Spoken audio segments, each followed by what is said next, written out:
Assalamu alaikum wa rahmatullahi wa barakatuh.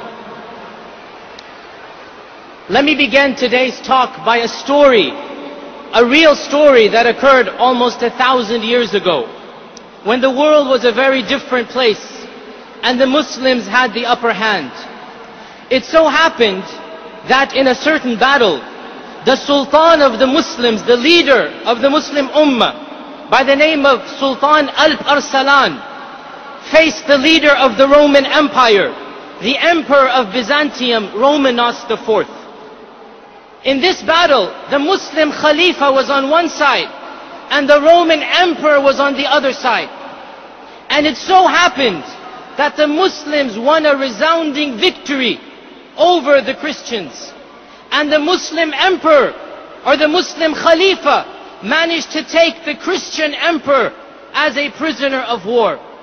Never in the history of the world has a Muslim Khalifa had a Christian emperor as his prisoner. This is the first and only time it happened. So he called the Roman emperor to his audience and he asked him, if I had been the prisoner and you my captor, what would you have done to me? The Roman emperor said, if I had you in my power, I would have tortured you to death. I would have killed you and executed you. The Khalifa, the Sultan, he smiled and he said, but this is not what I have heard the Prophet Isa alayhi salam teaching.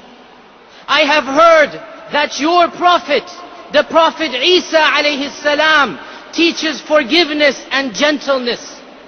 And so I shall forgive you and I shall set you free and allow you to return to your lands. And that is exactly what he did. At a time when the Sultan, when the Khalifa could have been merciless, he chose to be merciful, because that is what the prophets of Allah taught him.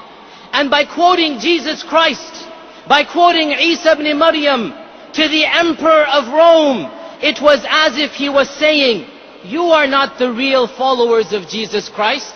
You are not the true followers of Isa ibn Maryam. You don't even manage to follow his own teachings. Rather, it is we, it is the Muslims who are truly the followers of the prophets of Allah. If this message could have been given 1,000 years ago, then surely it has much relevance today.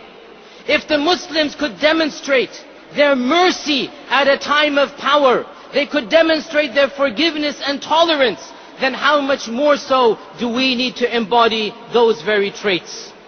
With regards to all of this rise of Islamophobia, the real question is, what do we do as Muslims in the face of all of this? What can we do? Well, there is no doubt that we need to look at the prophetic methodology, that we need to look at what our Prophet Muhammad sallallahu alaihi wasallam did. My dear brothers and sisters, the Prophet sallallahu alaihi wasallam was born in Mecca as an Arab. He lived amongst a specific society and culture. He was surrounded by immorality, idolatry, and racism. So what did he do? Did he cut himself off from his people? Did he scowl at them and scorn at them and said, I don't care about you, you're all going to hell? Is that how he talked to them? Brothers and sisters, what was his sunnah? He didn't run away trying to find the light. When he was surrounded by darkness, he became a light for those very people. He lived amongst them. He taught them the true meaning of spirituality. He taught them the meaning of worshipping God in a godless world. Brothers and sisters, he continued to live in his very society until he was forced to leave, until they tried to kill and assassinate him. O Muslims, we should be proud that we have the religion of mercy revealed to the Prophet of mercy by the Lord of mercy. And this aspect of mercy is what we need to show and prove to the people around us. We should never be ashamed of our religion. There is no reason to hide our faith. We need to become beacons of light, guiding people to the truth, just like the Prophet sallallahu alaihi wasallam did. In conclusion, let me state that there is no doubt that we are facing problems. There is no denying the Islamophobia that exists. These are daunting challenges, no doubt. But as Muslims, we have faith that we shall overcome these challenges, just like the Muslims before us overcame the challenges they faced. We shall overcome these challenges because we are a people of conscience. We are a people of faith. We are a people of Iman. We are a people who do not fear men because we put our trust in the Creator of men. Make no mistakes about it. Make no mistakes about it. Politicians will come and go.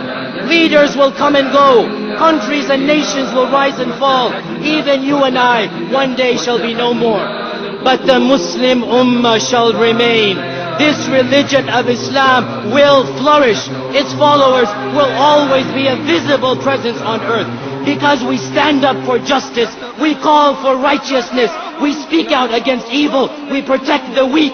We challenge tyrants. We become the voice of the oppressed. As long as we call mankind to the worship of Allah, we shall be protected. Because this is our role, this is our job, this is our purpose, this is our religion of Islam. And with the help of Allah, we will continue to do this. May Allah bless all of you. Wassalamu alaikum wa rahmatullahi wa barakatuh.